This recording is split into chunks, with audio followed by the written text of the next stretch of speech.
PFI के अलावा उसके कई सहयोगी संगठनों पर भी प्रतिबंध लगाया गया है। गृह मंत्रालय के नोटिफिकेशन में पीएफआई के साथ 8 सहयोगी संगठनों के भी नाम हैं। गृह मंत्रालय ने पीएफआई के अलावा उसके सहयोगी संगठनों पर भी प्रतिबंध लगाया है।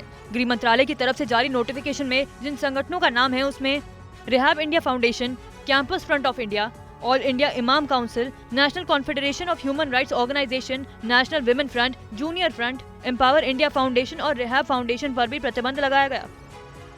गृह मंत्रालय ने नोटिफिकेशन में कहा, पीएफआई ने युवाओं, छात्रों, महिलाओं, इमामों, वकीलों और समाज के कमजोर वर्गों के बीच अपनी पहुंच बढ़ाने के लिए अपने सहयोगी संगठनों संस्थाओं की स्थापना की, जिसका उद्देश्य इसकी सदस्यता, प्रभाव और फंड जुटाने की क्षमता बढ़ाना है।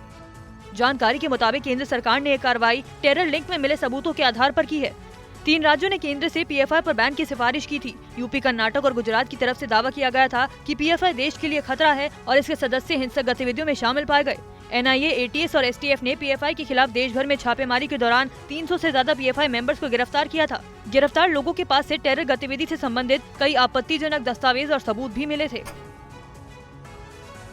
पीएफआई पर एसडीपीआई का पहला रिएक्शन आया। कहा, पीएफआई पर बैन अघोषित आपातकाल, लोगों की आवाज दबाने की कोशिश हो रही है, देश में एजेंसियों का दुरुपयोग हो रहा है। पीएफआई के खिलाफ केंद्र सरकार की कार्रवाई का social democratic party of India ने विरोध किया है।